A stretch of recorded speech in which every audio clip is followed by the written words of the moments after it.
Have, for this specific here.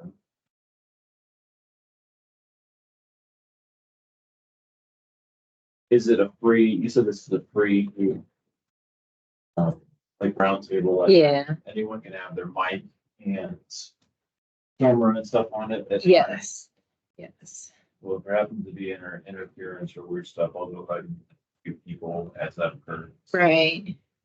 Take care of them. You don't have to let people in, do you? I think I'm going to. Okay. I think I have them waiting in the lobby. So if you can help with that too, if it gets started and people are still. Yeah.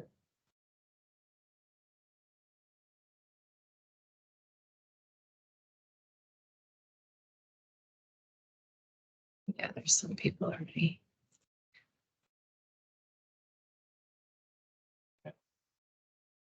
You can see yourself. From, I can see myself. So yes.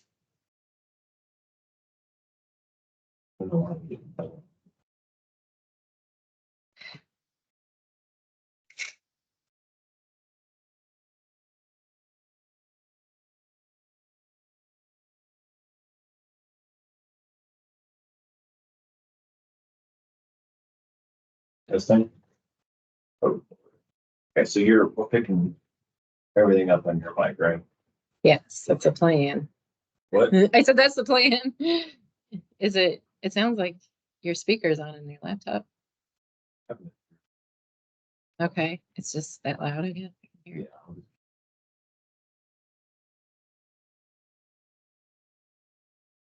Can you hear? Yeah, that's quieter. Yeah, it's not bad. Yeah. Cool.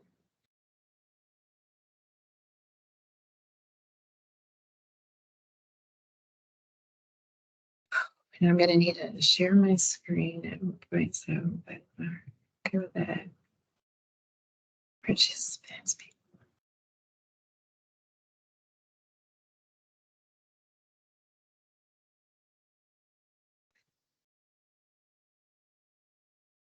Okay, yeah, so you do have that waiting room people in the lobby, so we can let them all in.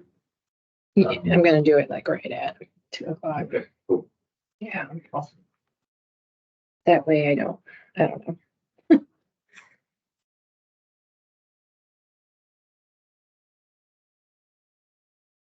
And then as far, I don't even know Teams if there's any like pinning the presenter or any of that stuff. Like highlight. Yeah. I didn't even think about that till just now. I will make a note. I have like my little housekeeping I do at the beginning. I should make a note that people's cameras should be off. Like if you were on, you hit the three ellipses next to someone's name, and you can click on that. Okay. Spotlight for everybody. So Okay. we just have to, whoever is presenting, if you want to do that, we can do a spotlight.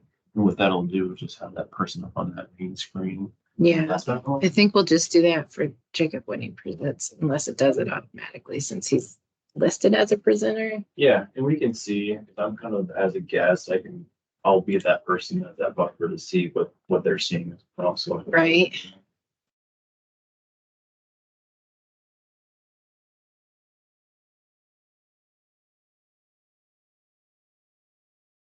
Sure.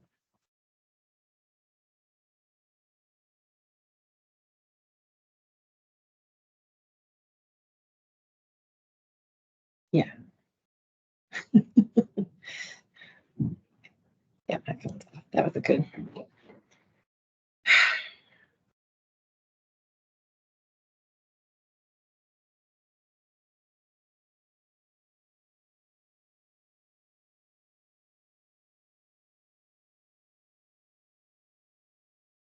I guess. Yeah, I'm just gonna do a final run. Do you need anything before? I hope not. Okay. This is always the part where I get like the nerves get the best of me, and I'm just like, ah.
only thing, maybe there's a way. This is that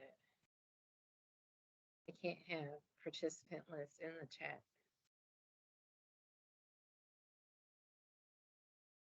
Is that right?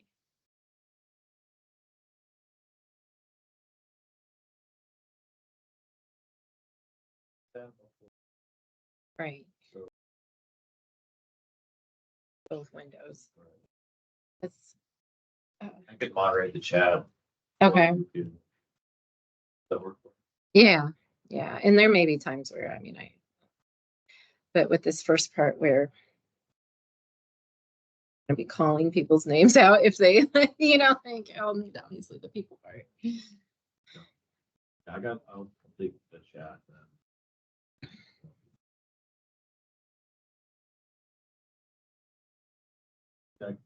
Jacob, can you hear Yeah, me? that's what I was gonna. Jacob, you want to test?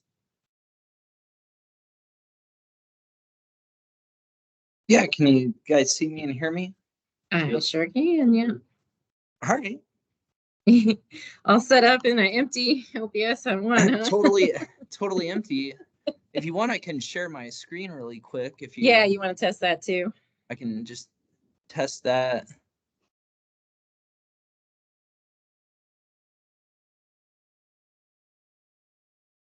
Can you see my screen now? Can. Yes, we can. Yep, and that's the right mode. Okay, awesome. Well, should be all good, and that's Yep. all right. Cool. Well, yeah, that Perfect. should be everything I need. Okay. Yeah, I'm leaving people in the lobby, whatever you want to call it, until right at 2:00, and then it all Okay. Yeah. get started. And Yeah, I know how that. yeah, and you're up at goes. 2:30, so Okay. Yeah, that I mean works. that's the plan at least. I just realized that I have no clocks in this room. Oh. It's on my computer. Never mind. I'm good.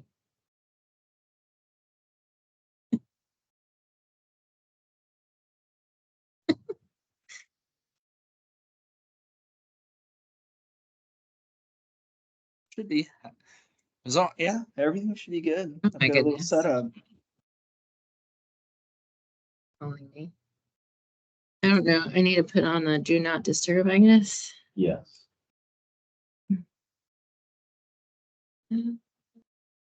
Where's that?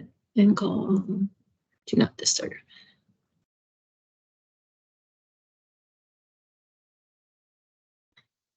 Regarding this roundtable, to be honest, because it was the Waste District, but And then also if there's individuals that can't join or whatever, I can add people too. So if you happen to get like an email or whatever, we can add them. do you have the registration link? Or I don't know how, or if you can just send it as a meeting invite at this point. Only Rhodes wanted to join. I haven't had time to send her the link. I don't know if I ever sent the registration link to you. Awesome. Okay. Sure. Okay. Oh yeah, so it lets in item staff without the lobby.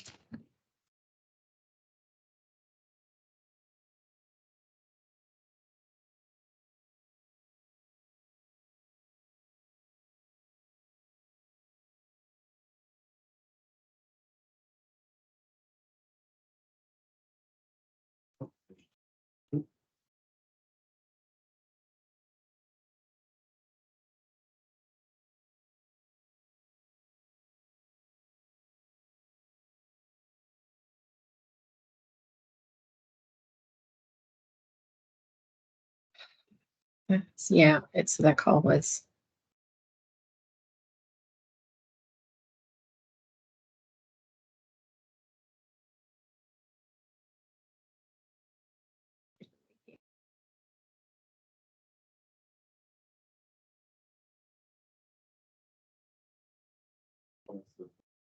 So.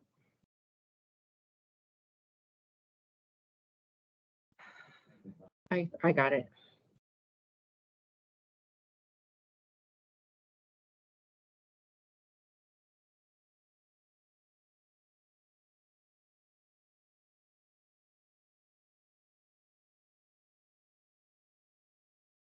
Okay, let's see what goes. It all.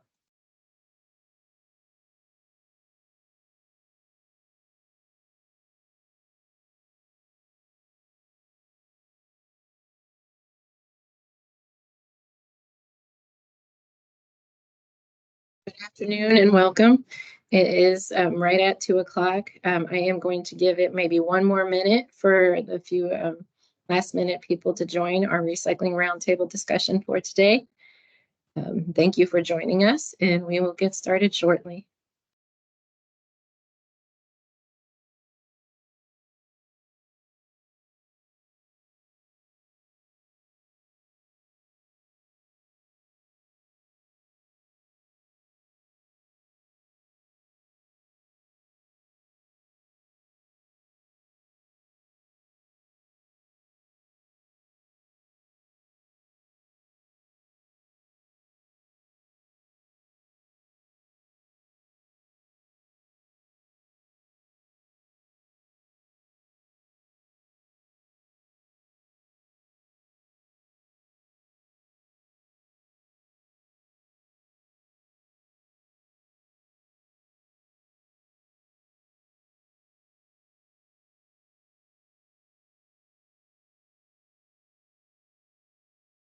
I got it.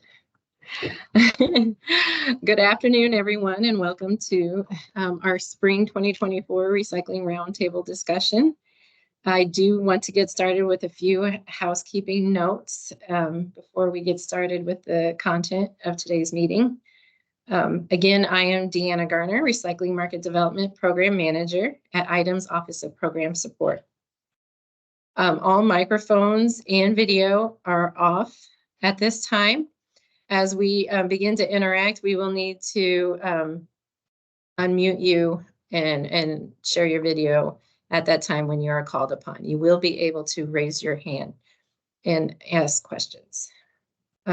We are, as I mentioned, utilizing the chat and raise hand feature for questions and comments from participants at today's meeting. If you have a question, utilize the chat or raise hand features, and your questions will be addressed during the Q&A portion of the discussion, at which time you will also be able to unmute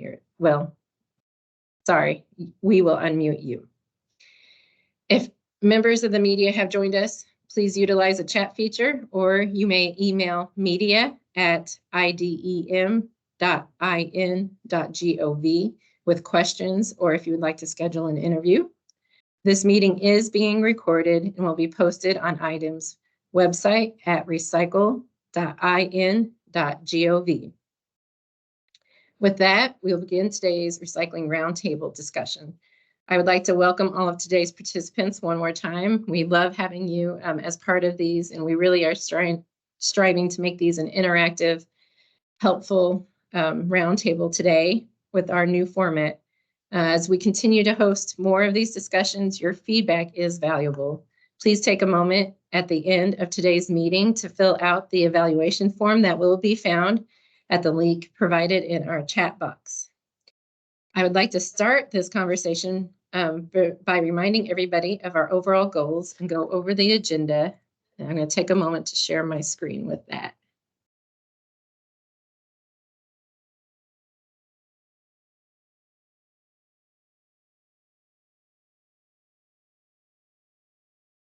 So our goals of the Recycling Roundtable are to discuss and identify issues, brainstorm solutions, and share resources to current challenges facing recyclers in Indiana's recycling industry. The purpose is to facilitate solutions that help Indiana meet its goal of a 50% recycling rate while helping to spur economic growth in our recycling markets. Again, I'm going to remind you, please, your feedback's invaluable. So a link to the evaluation form will be provided in the chat window, and we encourage everybody to fill that out. Today's agenda is a little bit of a new format if you've attended these in the past. We are going to spend our first half hour doing introductions, celebrations, and challenges within our organizations.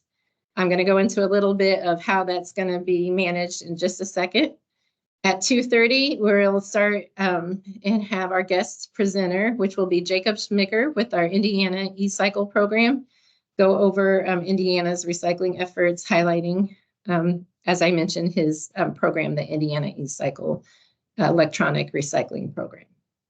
And then after his presentation, we will open it up for a Q&A session and provide a few item updates from our recycle staff. So let's move into the first portion of our roundtable today. And we're going to do introductions, celebrations, and challenges within our organizations. This is a chance that I'm actually going to ask everybody to raise their hand if they want to introduce themselves and share something that's going on with our organization, any celebrations, good movements within the recycling and waste management areas, or even challenges. I'm hoping by giving you guys the chance to share this, that we can forge and network with communications. Since we have a large number of participants today, and we have about a half hour slotted for this, I'll start with those who have raised their hand and want to share. And then if we make it through those, I will just go down my participant list and ask you to introduce yourself, your organization, and share a challenge or celebration. I do want to start out real briefly by doing a quick kind of informal poll. I don't have a poll to show it up, but if people want to briefly raise their hand and tell me if you are, because we want to know what is representative of our participants today, a solid waste management district. Those in a solid waste management district, maybe raise your hand. I see about 3. Oh, nope, there's a bunch more that's popped up. Wonderful. We have, and they're still coming, at least 13 members and participants of solid waste management districts. All right, if you guys can lower your hands, we're testing your technology skills today as well. Those that are maybe with a municipality or community that are representative on this call, if you guys can raise your hands and let us know that you have joined us. We have a few more, not too many from the municipalities. I see about 3 participants. Okay, if you want to lower your hand. And then if you're with the recycling or waste management industry, whether that be on the collection side or the processing side, if you guys can raise your hands.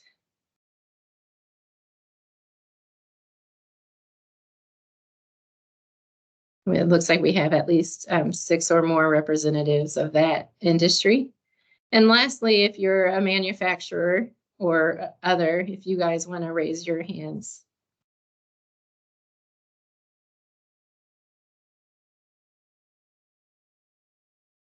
Giving you just a moment there. So we have at least 10 to 12 participants from that, well, that side as well. So we have a really nice mix of people today.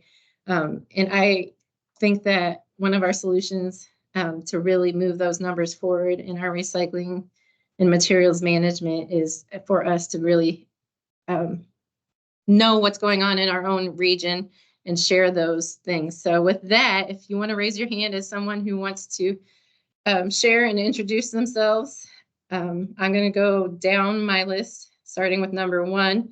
And I will allow mic and camera for Lisa Carpenter. You're first on my list. Oops, I think I just.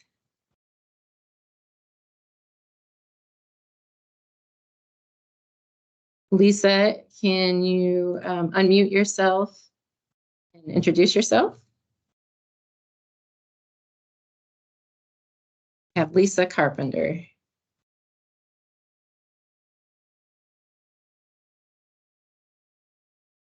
Okay. Are you there, Lisa? I'll give it one more second. This is the next technology challenge part on our end. We'll go on to the next person, and then Lisa, if you're able to share, we'll come back to you. The next on my participant list is Derek Blankenship. You'd like to join us? Yep. Hello, I'm Derek Hi. Blankenship. I'm the president and founder of E-Waste Management and Recycling Center here in Chandler, Indiana. We, I guess you could say our celebrations is that we have my engineers and I, we've come up with a solution to turn everything back to its molecular structure and divide it and separate it in various method ways of grinding and agitation stations with water. So we're a totally enclosed system. That way that we're, cutting down on any kind of polymers and resins coming out of the printed circuit boards and all the other materials that are coming from the e-waste. We sell our plastics back to, or we're in a contract or trying to get a contract with Berry Plastics to sell all the plastics back to the Berry Plastics. I've got a couple scrap yards down here in southern Indiana that we recycle the copper and the aluminum back with, but the gold, platinum, and palladium's pretty much sold back to the federal government and the Federal Reserve. I guess you could say the only problem that we're having is being able to get grant. It's hard to find a grant writer, and to get we're a nonprofit organization doing this to help out the ALS Foundation. This was my stepfather's idea. He died of ALS about 17 years ago. So, this is all dedicated to him. He called it urban gold mining. We call it recycling e-waste, right? So, like I said, the only struggle that we see that we're having is being able to get a good proposition to, join in on SBIR programs and, different grants that we're looking for, and also capital. I've only got so much to give, so, and we're looking for a place to be able to build our prototype, make our prototype bigger. So we've got a very small prototype that we prove that it can work. But our plan is to be able to build a system that we can at least eliminate,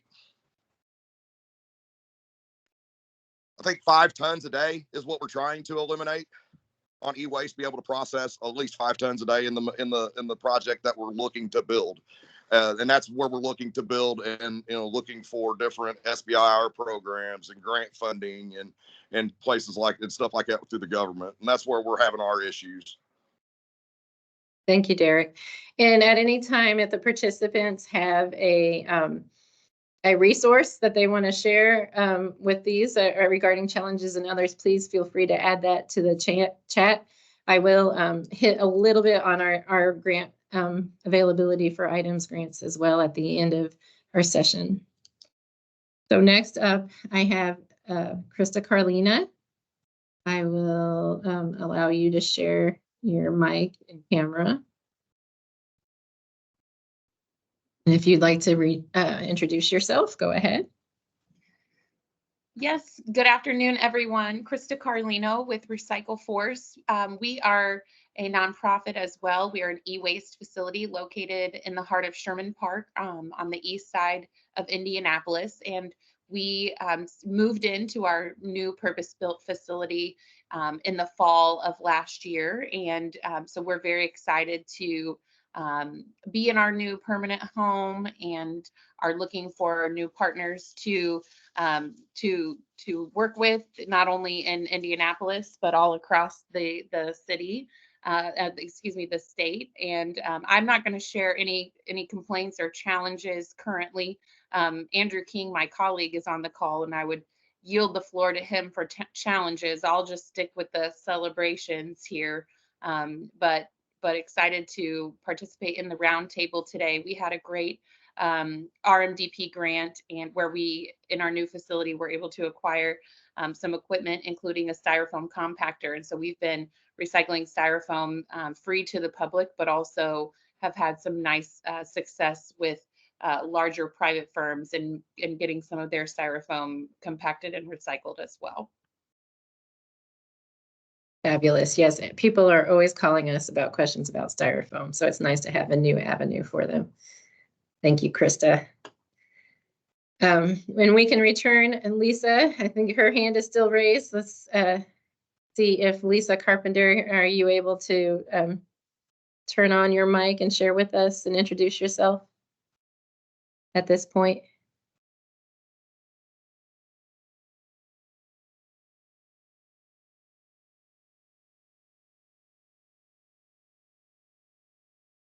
Okay, I'm not hearing anything from Lisa. She just chatted that she's having technical difficulties. At this point, I'm looking and I don't have any other hands raised. So that means I'm going down my participant list. You are more than welcome to come on and say pass if you do not want to introduce yourself at this time, but I do want to give everybody a chance to share some of their stuff. So my next on my list, it is alphabetical. So I have Alexis McClure. Would you like to share any successes, challenges, celebrations, and let us know what organization you're with?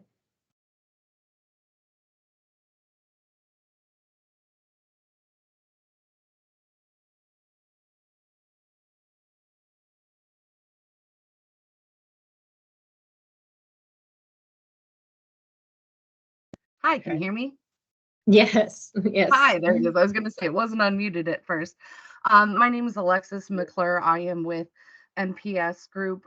We are based out of Michigan, but we have contracts at a lot of different manufacturers throughout the country and especially in the Midwest.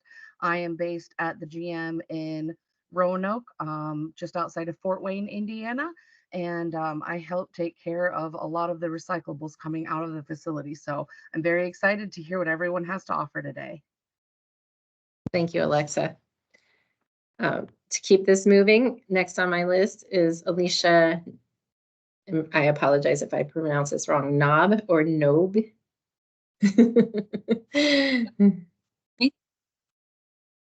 Yes, I can hear you. Okay, great. So my name's Alicia Nobby. It's okay, everyone. All right, I something got difficult both sometimes. the first and last name wrong. You're fine. So I'm from Decatur County. It's about it's southeast, 45 minutes from Indy. I work for the Decatur County Health Department. I'm just an environmental health specialist. Not a challenge, a celebration actually would be that I got everyone here at the health department recycling again. So that's really great. Yeah, I love that. I don't have anything else to really provide, but I'm just here to see what's going on. All right, thank you, Alicia. Yeah. We'll keep moving. Next on my participant list is Andrew King with Recycle Force. His name has already been mentioned. Andrew, do you have anything else you want to share? Recycle Force.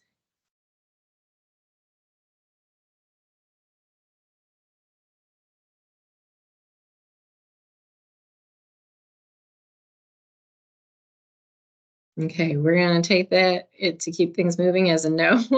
It could be technical problems, but we'll keep this moving. Next on my list is Anil.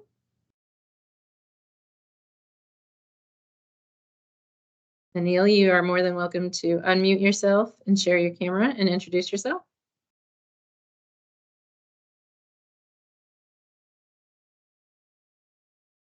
Okay. Moving to the next one, we have, it says BC, Solid Waste Management District. Is that Bartholomew County? Yes, that is Bartholomew County. So Okay. Cecil in Bartholomew County, Indiana, which would be Columbus if you're not familiar with the counties. We're just here, we struggle like a lot of solid waste districts do with the ever increasing costs of things and continuing to provide programs and services. So I think we're always looking for, grant funding or better ways to do things. So that's definitely why we're here. Thank you, Heather. Next up, I have Blair Giloman. Oh, it said, I just saw chat. Blair said that they have a new desktop, might not set up yet. So Blair, feel free to send, share your celebrations in the chat, but if not, we'll move on. Bob Frazier is next on my list. Bob Frazier, would you like to share anything or introduce yourself? Can you hear me now? I can. Hello. My name is Bob Frazier. I work for Valio Lighting Systems here in Seymour, Indiana. I'm responsible for all the new product development. I'm also responsible for what we call CAP 50, which is CO2 reduction. It's also part of the environmental. But I'm also responsible for all the material development related to recycling. So we've had some innovations over the last couple of years, supporting recovery, internal recovery of our internal scrap.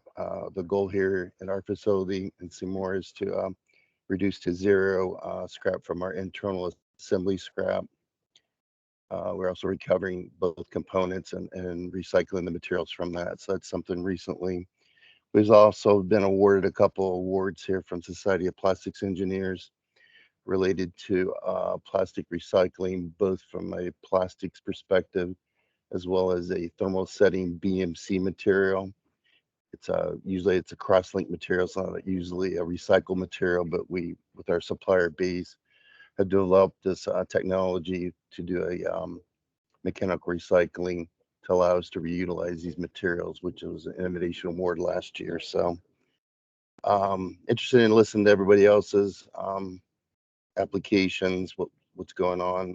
I know my organization is very keen on improving the environment as well as reduction of energy and CO2. And that is it from my side. That's great. Thanks, Bob. Next, I invite Cole Flatt to introduce yourself.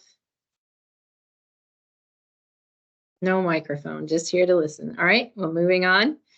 Kevin Conroy. Hi, this is Kevin Conrad. I'm with AstraZeneca Pharmaceuticals located in Mount Vernon, Indiana. Celebration for us in particular is we're in the process of continuing to expand our solar field on site. We're about 3.5 megawatts at the end of this month, which is fantastic. And that is all culminating into ambition zero carbon by the year 2025. So we are well in place to be zero carbon emitters for scope 1 and 2 by the end of this year. Great news. Thank you, Kevin.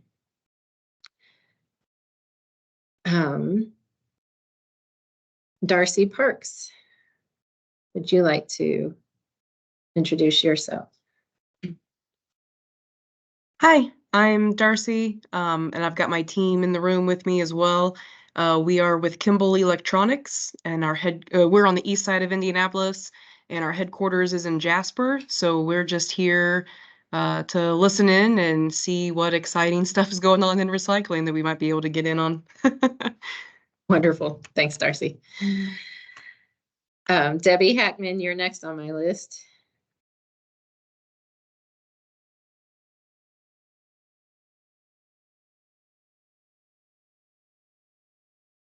There, Debbie is with Jackson County Solid Waste Management District. You should be able to unmute yourself and talk.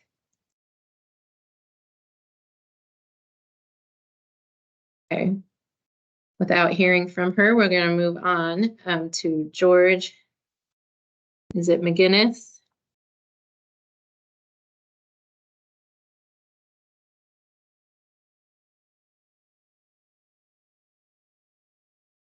Okay.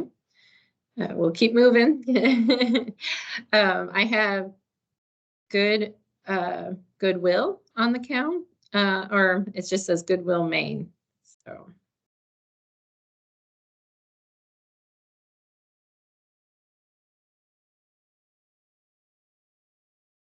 Just here to listen. Okay. James Kraus, you're next on the participant list. Let's see here. I am allowing your camera now, or camera and mic now.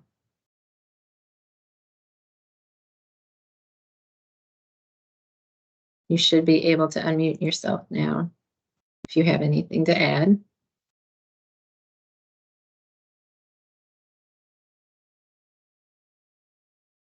Okay, and moving on, Jane Dorito. Again, I apologize for any mispronunciations. Jane, you should be able to unmute yourself and introduce yourself.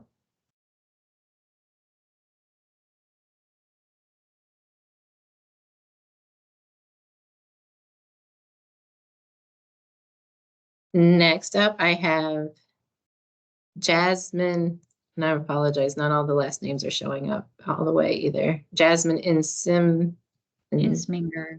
Are you able to hear Thank me? you. I am. Roche Diagnostics in Indianapolis, and I work on our environmental protection and sustainability team. And I'm really just here to kind of listen in on the things that are going on and, maybe hear about some new opportunities. I'm always looking to increase our recycling rate and strive to meet some of our corporate sustainability goals. So excited to hear more from the general audience here. Thank you, Jasmine. Jennifer Lawrence. You are up next. You should be able to unmute yourself.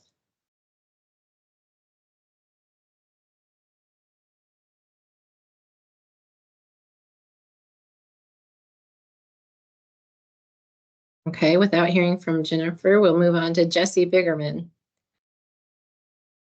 Welcome, Jesse. Are you able to unmute yourself and introduce?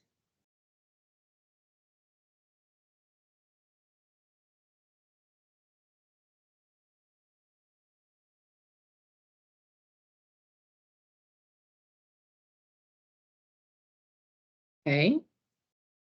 If at any time we move on to the next person and you still want to introduce yourself, if you get your camera or microphone working, please feel free to raise your hand and we'll go back around and get to you. Next on my list is Carrie Mars-Barron from Porter County Solid Waste.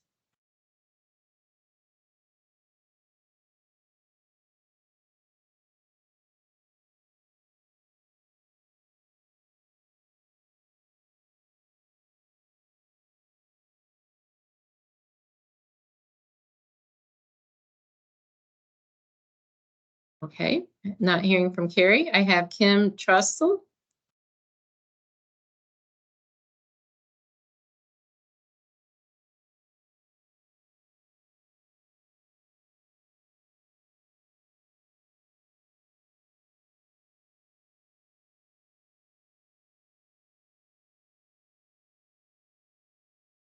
We're gonna keep moving. Kim Williams, she's ready. I'm ready. Thank you. Thanks for having us. I'm Kim Williams. I'm the Executive Director of the Association of Indiana Solid Waste Management Districts. I think our big celebration would be we made it through the legislative session with no legislation that was contrary to districts, so we're excited about that.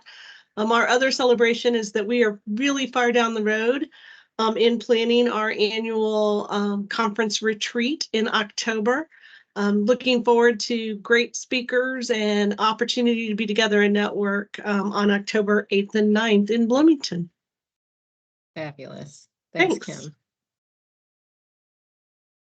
I think I see in the chat that there's quite a few people that are saying that they are unable, unfortunately, to unmute themselves, even though we have given permissions.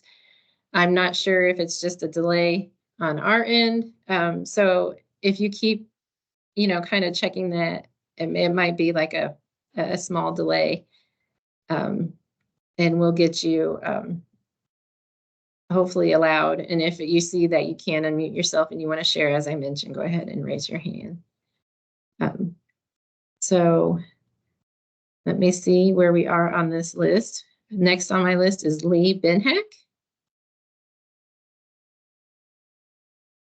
No microphone or camera. Okay, thank you. Lynn Hayes.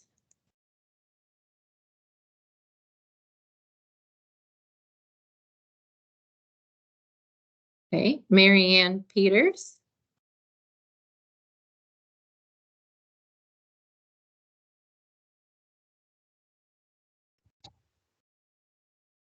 Mary Ann, would you like to introduce yourself? Can you I hear see. me? I can. Okay, sorry about that. Mary Ann Peters, Marshall County Solid Waste, up here in northern Indiana, just about 20 miles south of South Bend. One of our celebrations this year is being able to receive an IDEM grant to do a special education, environmental education, recycling reset campaign for our county. It's going really well. We've been able to do some really fun things like put out a newsletter for fourth graders and put up some fun billboards with some great art that a local graphic designer did for us. The theme is Transform Tomorrow, and we're hearing just a lot of really great feedback from the community. So that's something, you know, we can't do without the extra help of a grant. So we're just really thankful for that. So, and I'm just here to learn. Fabulous. Thank you for sharing, Mary Ann. We have approached that 2:30 mark that marks our next portion of this format. I know we didn't get to everybody to introduce yourselves, so feel free to introduce yourself in the chat. Next time we have one of these roundtables, what we'll do is we'll start in reverse order so that we can get you hopefully in on the next introductions.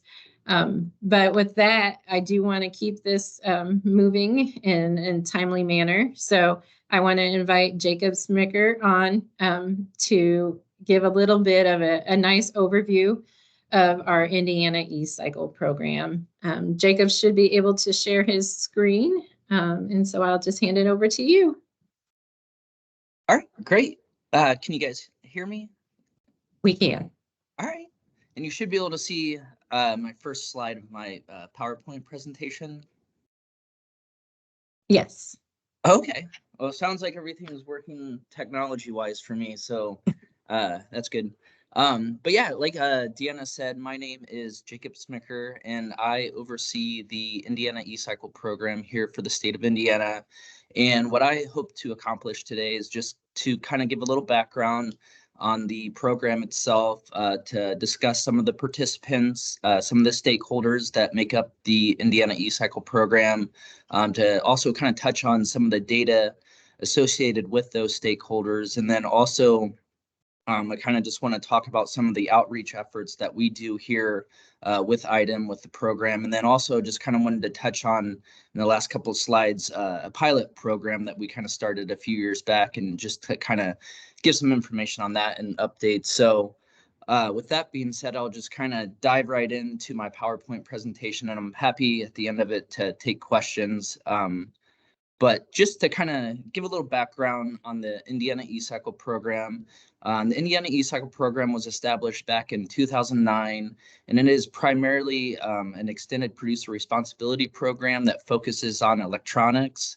Some of the main purposes or goals of the program is to reduce the amount of e-waste that is being sent to Indiana landfills.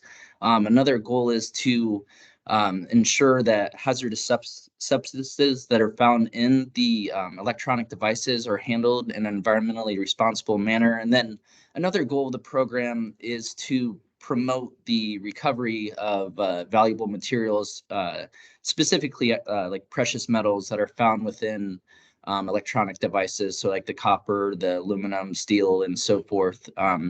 And then the program is really primarily made up of three main stakeholder groups, and I'll get into more details and some data behind these groups, but the three main stakeholder groups that make up the Indiana E-Cycle program are going to be manufacturers, collectors, and recyclers.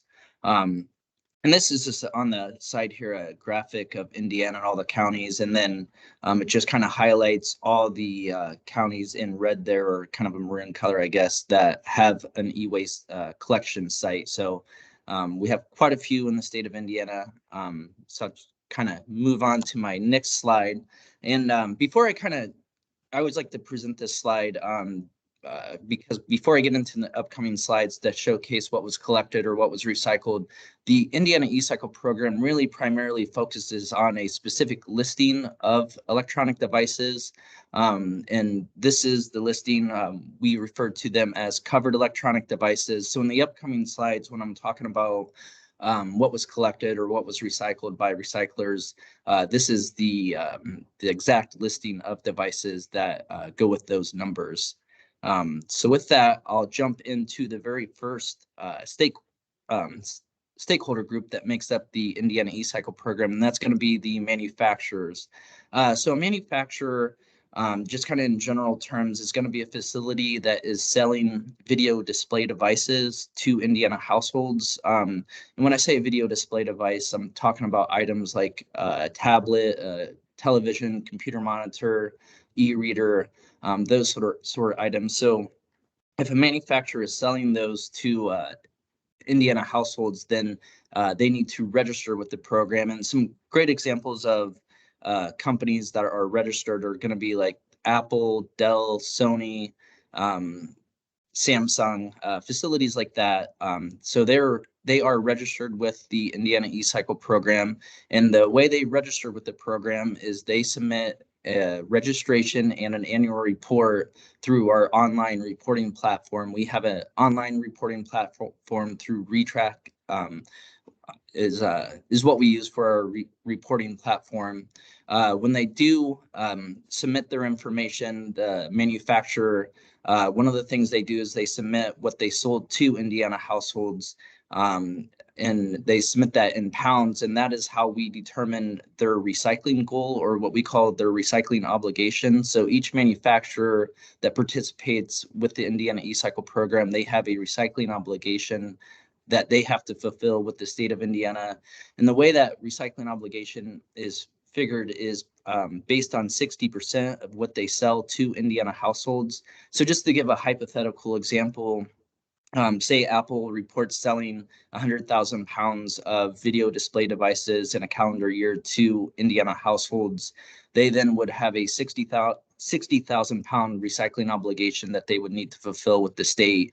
And the way they would fulfill that obligation is that they would work with a registered recycler with the Indiana eCycle program. And that registered recycler works with a registered collector. So the materials collected, recycled on the manufacturer's behalf.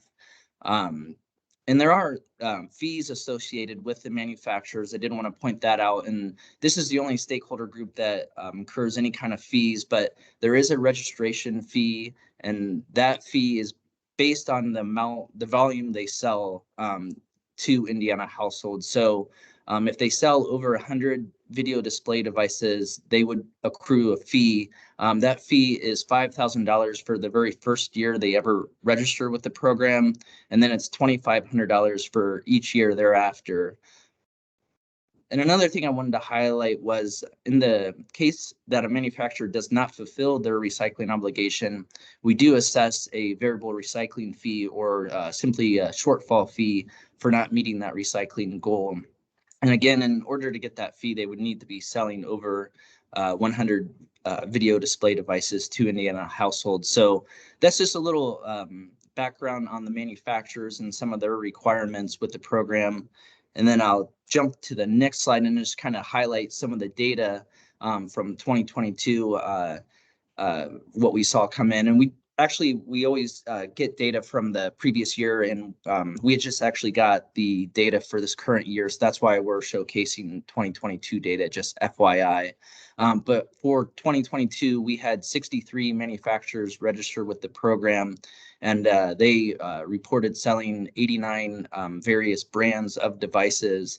And then just to kind of give you an idea of what the manufacturers recycling obligation looks like collectively with all the manufacturers that registered, they had a 22.3 million pound recycling obligation with the state of Indiana.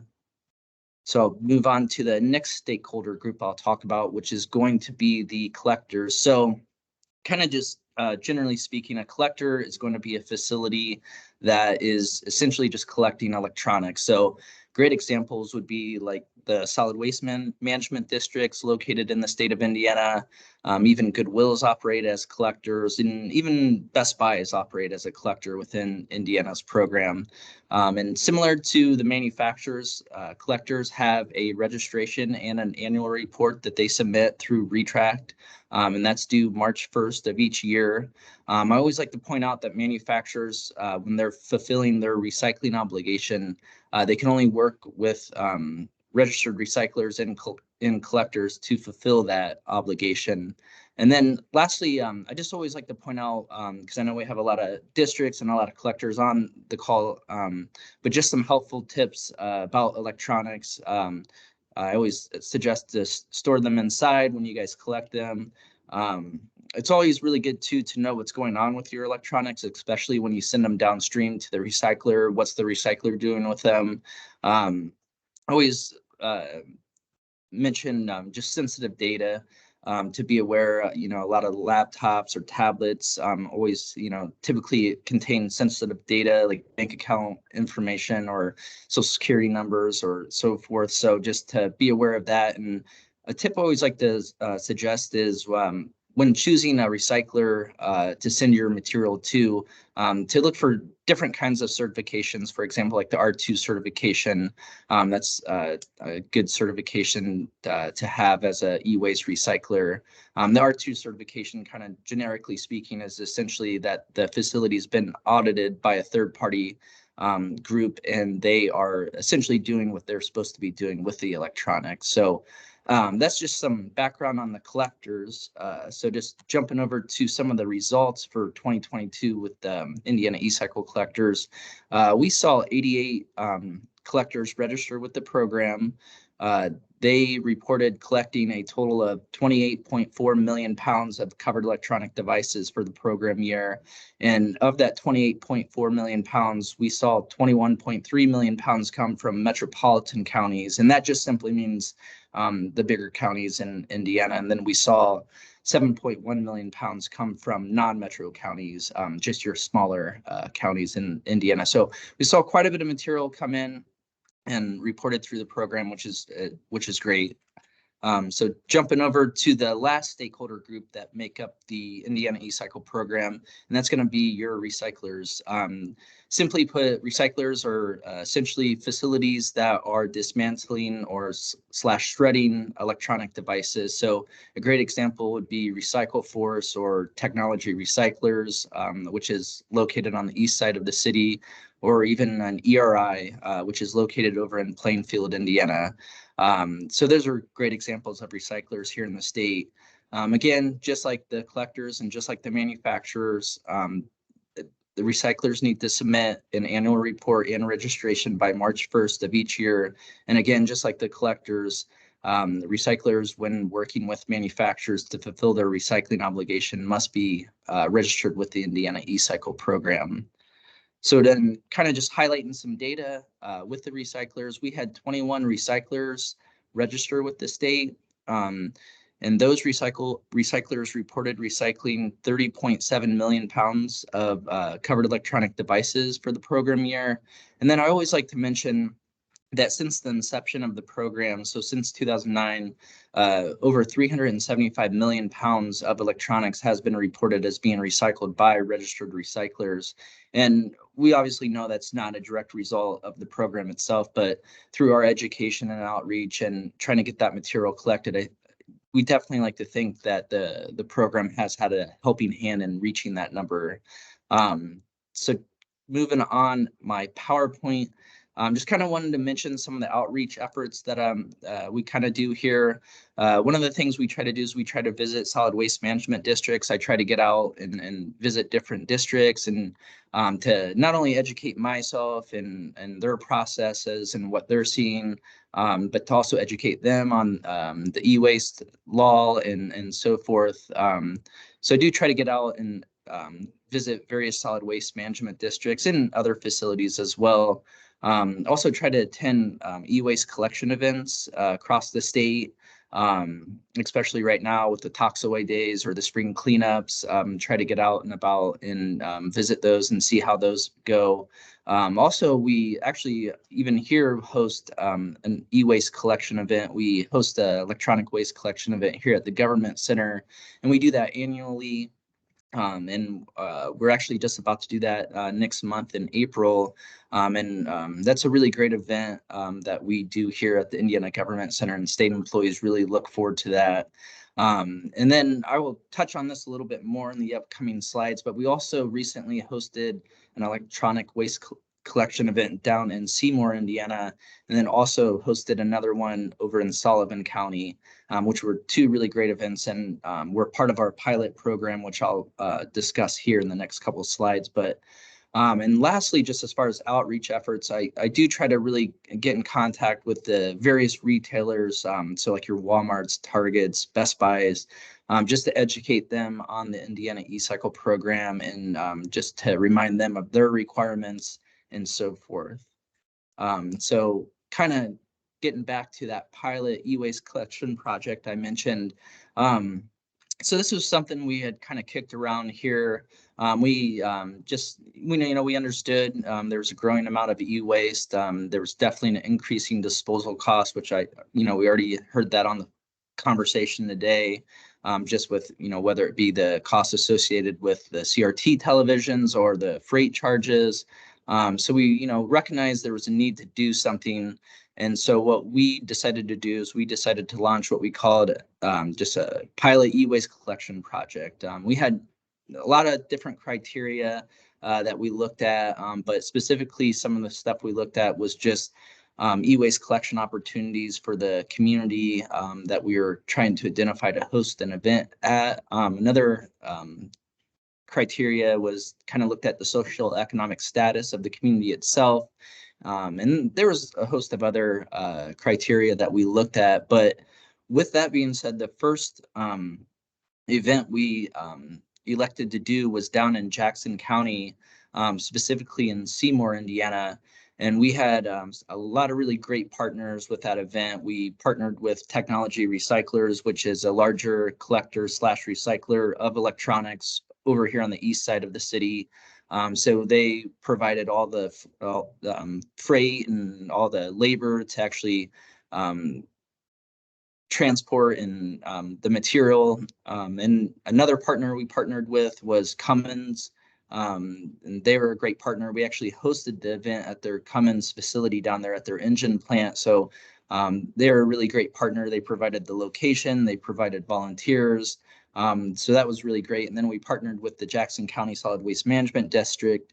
And they're really great to partner with, especially with their outreach efforts and how plugged in they were in the community and just getting the word out about the event. And I think it really shows Jackson County's efforts just by the total weight we were able to collect during that event. We were just shy of 63,000 pounds of e-waste collected during that event. And we saw 380 cars come through the drop-off line. And then we collected right at 900 television / computer monitors.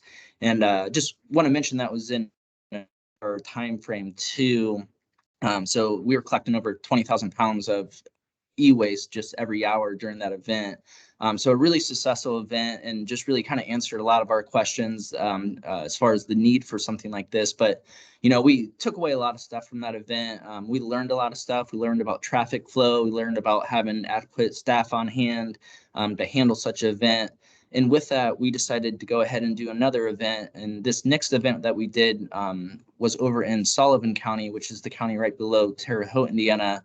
And we did another event very similar to the Jackson County event. On this one, we partnered with ERI, which I mentioned earlier was they're a large collector / recycler of electronics in Plainfield, but they're a really great partner in this event. They provided all the transportation and all the labor to host such an event. And then we also partnered with the Sullivan County School Corporation, and you can kind of see in the picture the school in the background, but they were a really great partner.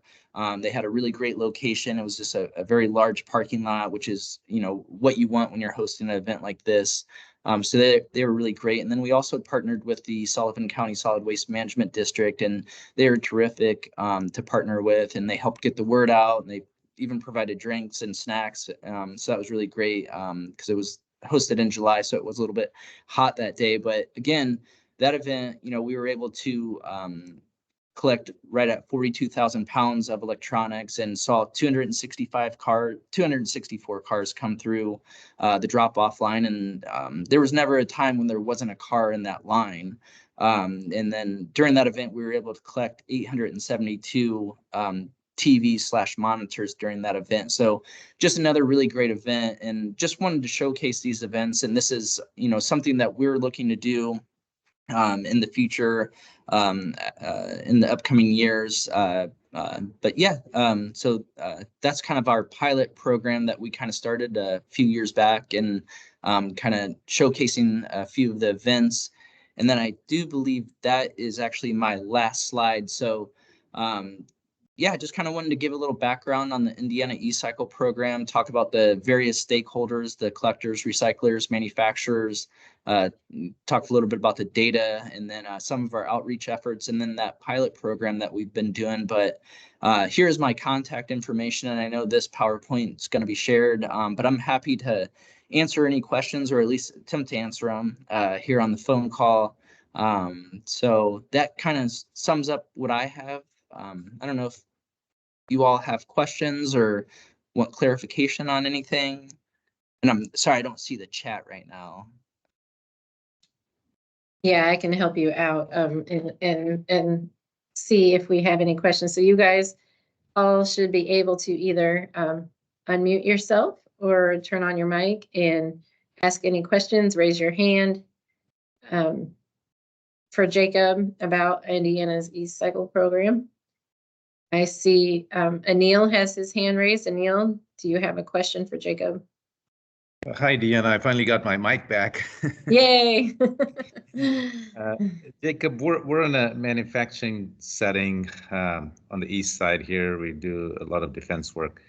And my question, I think it's kind of the emerging question within the recycling industry, is the lithium batteries are becoming very prominent across the horizon. So we see some challenges there in terms of, the whole,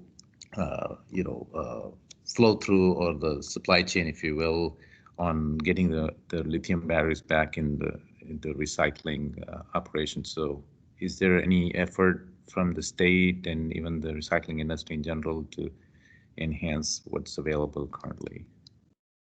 Yeah, so really my knowledge with that comes from actually the EPA, the Environmental Protection Agency side of things. I was actually just on a call yesterday that really discussed a lot with batteries. So a lot of the information and resources actually with that is coming out of the EPA, and I would be more than happy to get your contact information and to get you on the phone calls too. I don't know if you ever participate in the EPA literally battery recycling phone calls that they put on, but I would definitely, they're open to the public and anybody can attend. And there's full of a lot of great information, a lot of just outlets even, and regulations affecting battery recycling and so forth. So yeah, I'd be more than happy to get you in contact with them, and they would be able to kind of give you a lot of information, and then be able to participate in the phone calls then. Okay, thank you. Yeah, so Anil, you can either reach out to me. I think my contact was in the registration, or provide your email address, and Jacob could follow up with you if you still want further follow up on that. Okay, thank you. Yep. Do we have any other questions?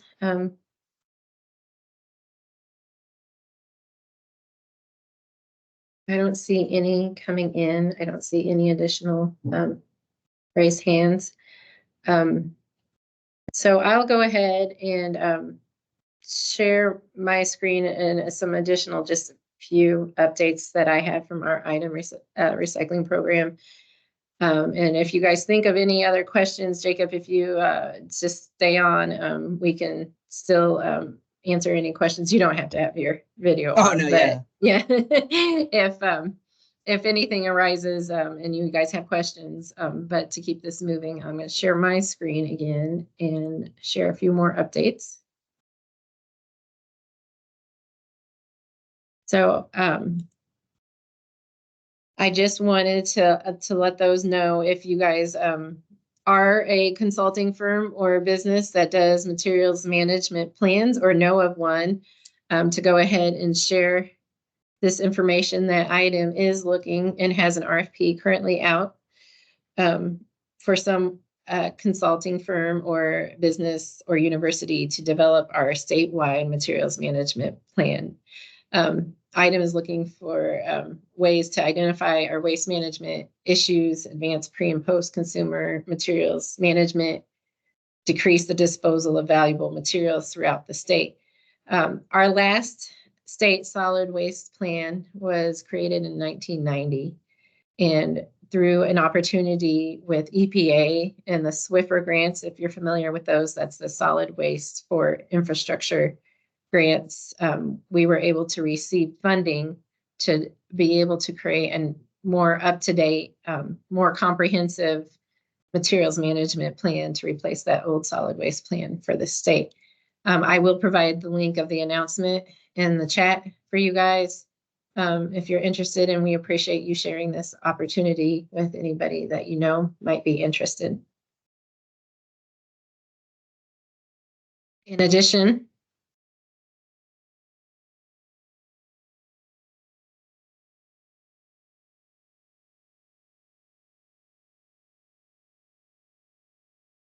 I did want to mention our item grants. I did hear that recurring theme in introduction. People are always looking for funding opportunities. That recycling is challenging funding source. Item offers 3 different opportunities throughout the year. We have our recycling market development grants. Those are open to cities, towns, municipalities, businesses, nonprofits.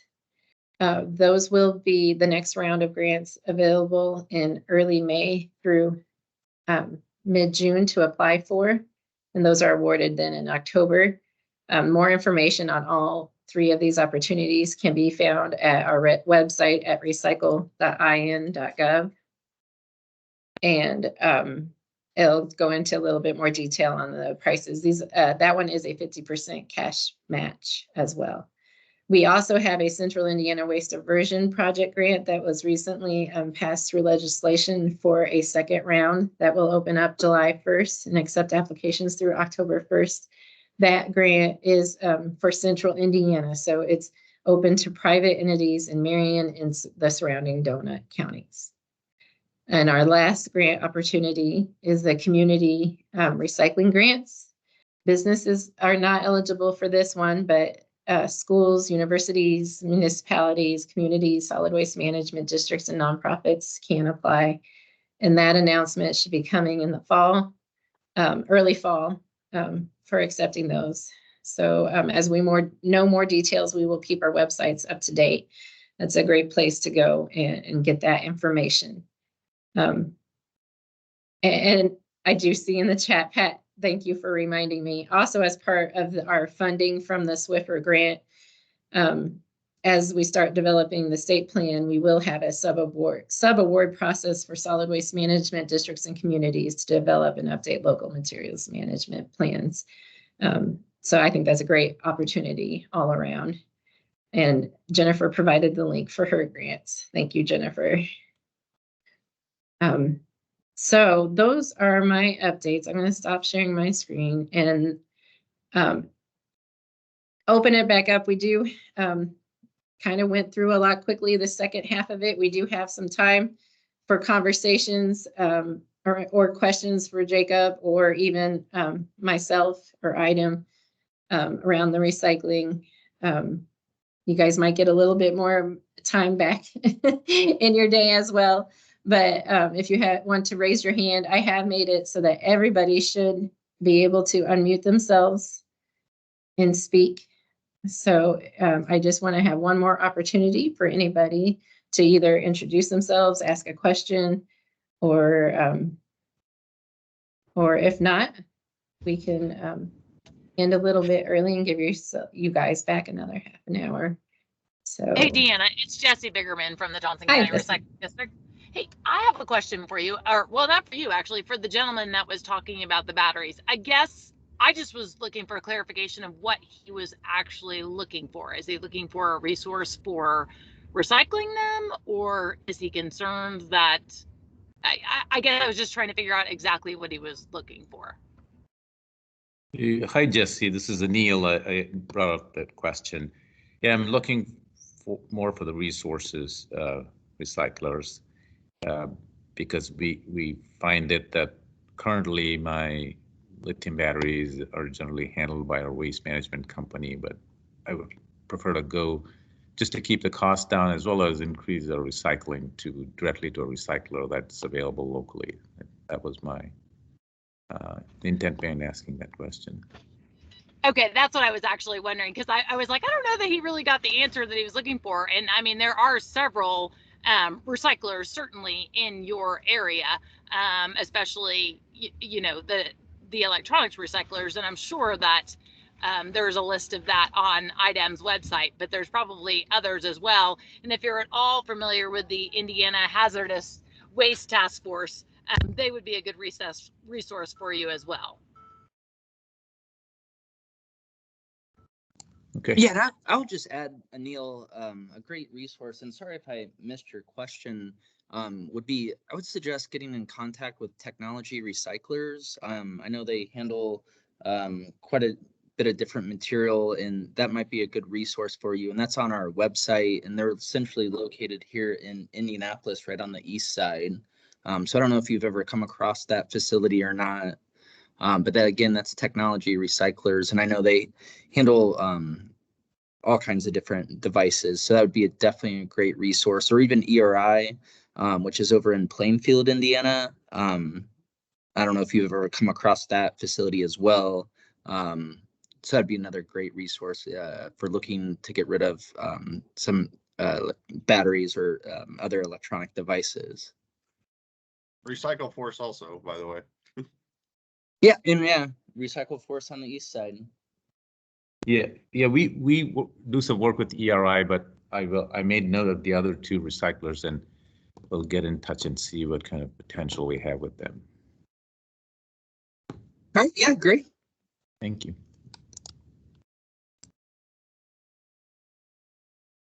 Okay, thanks for that clarification and question, Jesse and Anil. I think that was good to get that clarified.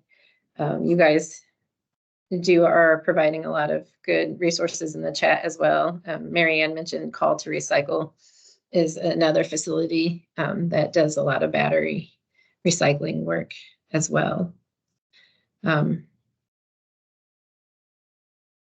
Okay, is there any other, just want to give it one more moment for any other discussion? Oh, my microphone finally works. This is Andrew. Oh yeah, Andrew, do you want to introduce yourself and share Yeah, sure. anything? I was clicking on it the whole time and it just wouldn't switch over. So sorry, it's probably my computer or I don't know what I'm doing. Yeah, so I'm Andrew King. I'm the director of inventory and quality control at Recycle Force. So we're an electronic recycler. So we take in basically anything with a cord or anything with a battery and recycle them. This also, we have a kind of accidentally expanded into commingled mixed plastics also. That includes styrofoam. We did apply for an IDEM grant and were awarded and received a styrofoam compactor for that to process styrofoam. So we take it free from the community so that they can drop it off at our drop-off center here at our facility. I do have a handful of companies that are interested in doing that also. We do charge for that just because I want to make sure that the machine's available for the community. It was kind of something that we said we would do with the grant. But we can also do other things with styrofoam too, because we do accept commingled mixed plastics. As many people may or may not know, we are one of the partners with Brightmark Energy up in Ashley, Indiana. And as they are ramping up to full production, we provide feedstock for them for commingled mixed plastics. which is always an ongoing issue for a lot of recyclers. But we're also trying to be very mindful of plastic that can be recycled through the traditional means. Obviously PET with is it Perpetual or well, I can't remember their name change in Richmond that does PET plastic there. We have a great, community in Indiana for PET recycling and cardboard and glass. So we try to keep a lot of the material here local also. But our main focus obviously is electronics. Hopefully soon we're still working on other projects too. So I would like to say we're ready for them. Vape pens, yes, I just saw something on vape pens. So the fun thing about vape pens, if anybody doesn't know, and you can cut me off because I will ramble forever about recycling. So vape pens yes, can be recycled. They're actually the problem with vape pens is one, they're a lot of times they're hermetically sealed. The nicotine that's in them is classified as an acute hazardous waste. But there is an exemption if you can have it retorted, which we do have a partner that's able to do that and recycle the battery. The problem is that a lot of times it becomes cost prohibitive, so we don't accept them in at this point unless we had a sole contract for just those, because there's a lot of checks and safety issues you have to do with being able to recycle them. Because it's quite expensive to recycle nicotine vape pens. And I'll stop. And Sorry. Andrew, no, with your fount of information, that does bring me to my final point I did want to bring up before, is that I would like to feature you guys, the participants, in the work that you're doing. And if you have something that is big enough to share as a next presenter, we are looking for presenters and guest speakers to present during these roundtable discussions. I think we're looking at Andrew. I think we're looking at you. You might be one that is a great guest speaker at one of these presentations as well. And you can go a little bit more in depth to all of that now. I noticed a lot of questions regarding the styrofoam recycling that you guys do as well. So that's something that we can look into, and also anybody else that might have information that they can share, please, share your information with me and let me know of your interest in being a guest speaker in the future as well. So I do see, yeah, great. Derek Blankenship has a question. Go ahead, Derek. Yeah, I have a question for Andrew. Are you guys a end of line facility, or are you just a depopulation on the electronic waste? So we are an end of life facility. There is a reuse market out there. It's aggressive. I like breaking stuff. Most of our contracts, are for end of life. We do a lot of, I would probably say at least 50% of our customers, they're doing business with us because we are destroying their property. We know there's reuse value there. We tell a lot of people, do what you do to get the reuse value out of it. When you're stuck with stuff you don't know what to do, give me a call and I'll help you out. Yeah, that's kind of what we do down here. So I was just and we're gonna hit it with a hammer or shred it into little pieces. Absolutely, and then grind it out. I'm gonna turn it right back to the same ore that it came out of the ground. That's what we're doing. So yep. Yeah, and then we're separating it through agitation stations and and other stuff like that. But if you ever have a chance, you should come up here. I'd love to show you our equipment. Absolutely, and then you can come see our little patent that we've got going on down here.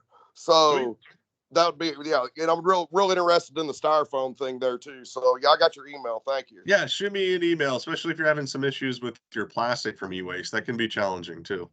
Like I said, I've got Berry Plastics down here, Berry Global. Yep. We ship her right over there and sell it right to them after it's extruded. Nah, good for them. Good. So, yeah. Great. Thanks. I also see Anil has another question. Yes, I do. Hey, this one is for Andrew. Again, going back to some of our waste, we do a lot of defense work. So a lot of our scrap e-waste has to be done in destroyed in a secured manner. Is that something you guys do there on the east side? Because we're right there on the east side. It would be something We do. So we've done I don't know how many sure destructions for the Consumer Protection Agency, other federal and state agencies. So we have a wide range of different types of security for our whatever the customer's needs are. I mean, I've had federal agents on site watch us break stuff. It's probably it's literally the highest level. They follow the truck from when we load it to bring it back to us. They watch the whole process and they watch us break stuff. Our facility is a secured facility. It's parts of it are, we have fencing, we have 26 cameras, we have a QC cage. So it's really working with the customer. But I mean, again, there's nowhere in our facility where you're going to see a test line where we're going to plug in something to see if it works. We've worked for many years on developing a culture, like if it gets here, it's because it doesn't work. So hit it with a hammer or shred it into little pieces. But I mean, if you need sure destruction, you want to do witness or whatnot, we do offer certificates of destruction and recycling for everything that we receive. So yeah, shoot me an email. We can talk about what your needs are and figure out how we can help. Okay, I sure will get in touch with you, Andrew. Thank you. Sweet, appreciate it. Okay. Any last minute questions? I'll open it up one more time. So I had a question for Jacob. Yeah. So, and I forgive me, Jacob, I actually had to step out at the end of it. So I might have missed this, but has there been have you looked at the disparity between what the manufacturer's requirement to recycle, which I believe from the slides was it like 23 or 26 million, but what was actually recycled was about 30 or 32 million. Like, we're recycling more than the manufacturers are required. So there's always this window where the credits that were utilized in this system aren't actually getting all the way down to some of the recyclers. Yeah, so there is always a disparity as far as what was collected and recycled compared to the manufacturer's recycling obligations. And oftentimes that's referred to as lightweighting devices are just getting lighter and lighter and lighter. And we do try to pass or with legislation updates, we have been for the last several years trying to address that. But this past round legislative session, it was not picked up essentially. But we are aware of that, and we do try to address that with legislation updates, primarily just based on, for example, the manufacturer's recycling obligation is based on 60% of what they sell. So a lot of states have increased that amount from 60% to 80% or even 100%. So we've definitely tried to address that, and we'll continue to try to address that in the future. But yeah, we are aware of that. Thanks. Yeah, no problem. And Derek, did you have another question? Yeah, I had a question for Jacob. Was just kind of wanting to know why we were denied as a registered Indiana collector and recycler. I would have to go back into retrack. What is, I guess, your company's name again? E-Waste Management and Recycling Center Incorporated. And that does sound like a question that Jacob may need to look into and get back to you. So I have everybody's email if he needs it to reach out to you. But thank you. Okay. If there's no other questions, I will end this 15 minutes early. I do want to send one more reminder to fill out our evaluation form. Your feedback is valued, and I try to design these roundtables around what you guys need and hopefully spur conversation, spur partnerships and networking information, and really make this impactful opportunities for us across the state. So again, fill out that evaluation form, and we appreciate you attending today. Thank you guys very much.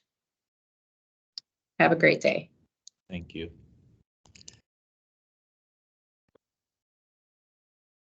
Thank you. Thank you. Thank you.